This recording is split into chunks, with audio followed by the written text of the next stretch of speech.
say another word, good or bad.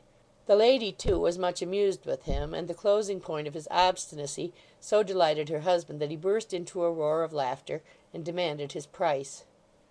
Barnaby looked as though he didn't understand his meaning. Probably he did not. "His price," said the gentleman, rattling the money in his pockets. "What dost want for him? How much?" "He's not to be sold," replied Barnaby, shutting up the basket in a great hurry, and throwing the strap over his shoulder. "Mother, come away." "Thou seest how much of an idiot he is, book learner," said the gentleman, looking scornfully at his wife. "He can make a bargain. What dost want for him, old woman?" "He is my son's constant companion," said the widow. "He is not to be sold, sir, indeed." "Not to be sold!" cried the gentleman, growing 10 times redder, hoarser, and louder than before. "Not to be sold!" "Indeed, no," she answered. "We have never thought of parting with him, sir, I do assure you." He was evidently about to make a very passionate retort, when a few murmured words from his wife happening to catch his ear, he turned sharply round and said, "Eh? What?" "We can hardly expect them to sell the bird against their own desire," she faltered. "If they prefer to keep him—" "Prefer to keep him!" he echoed.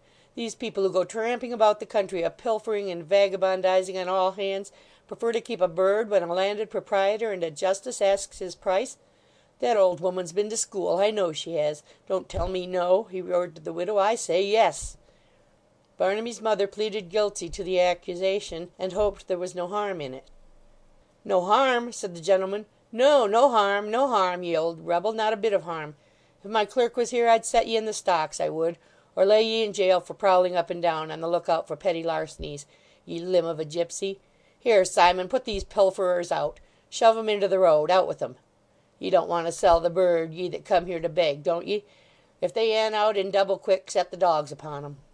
They waited for no further dismissal, but fled precipitately, leaving the gentleman to storm away by himself, for the poor lady had already retreated, and making a great many vain attempts to silence Grip, who, excited by the noise, drew corks enough for a city feast as they hurried down the avenue, and appeared to congratulate himself beyond measure on having been the cause of the disturbance.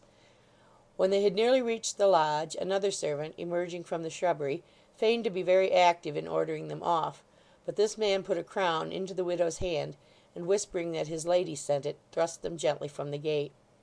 This incident only suggested to the widow's mind, when they halted at an alehouse some miles further on, and heard the justice's character as given by his friends, that perhaps something more than capacity of stomach and tastes for the kennel and the stable were required to form either a perfect country gentleman, a thoroughbred Englishman, or a genuine John Bull, and that possibly the terms were sometimes misappropriated, not to state disgraced. She little thought then that a circumstance so slight would ever influence their future fortunes, but time and experience enlightened her in this respect. "Mother," said Barnaby, as they were sitting next day in a waggon which was to take them within 10 miles of the capital, "we're going to London first, you said. Shall we see that blind man there?"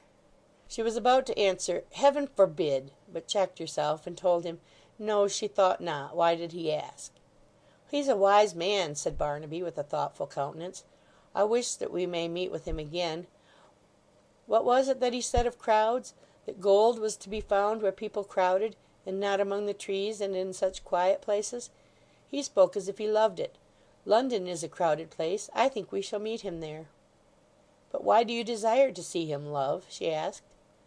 "Because," said Barnaby, looking wistfully at her, "he talked to me about gold, which is a rare thing, and, say what you will, a thing you would like to have, I know; and because he came and went away so strangely, just as white-headed old men come sometimes to my bed's foot in the night, and say what I can't remember when the bright day returns. He told me he'd come back. I wonder why he broke his word." "But you never thought of being rich or gay before, dear Barnaby. You have always been contented."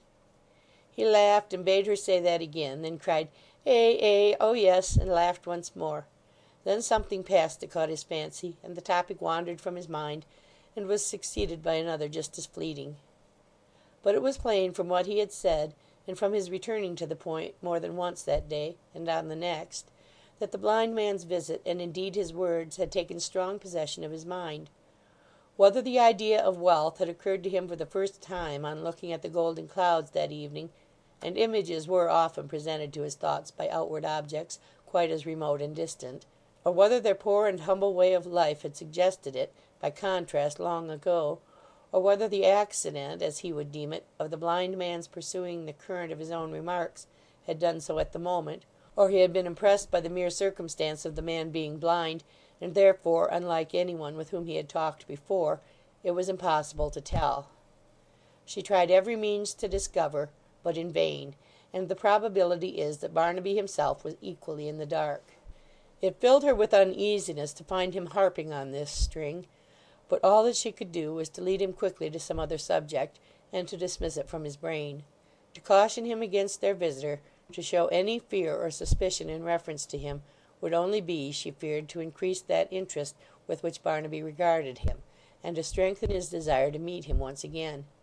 She hoped, by plunging into the crowd, to rid herself of her terrible pursuer, and then, by journeying to a distance and observing increased caution, if that were possible, to live again unknown, in secrecy and peace. They reached, in course of time, their halting place within 10 miles of London, and lay there for the night, after bargaining to be carried on for a trifle next day in a light van which was returning empty, and was to start at 5 o'clock in the morning. The driver was punctual, the road good, save for the dust, the weather being very hot and dry, and at 7 in the forenoon of Friday the 2nd of June, 1780, they alighted at the foot of Westminster Bridge, bade their conductor farewell, and stood alone together on the scorching pavement. For the freshness which night sheds upon such busy thoroughfares had already departed, and the sun was shining with uncommon lustre. Chapter 47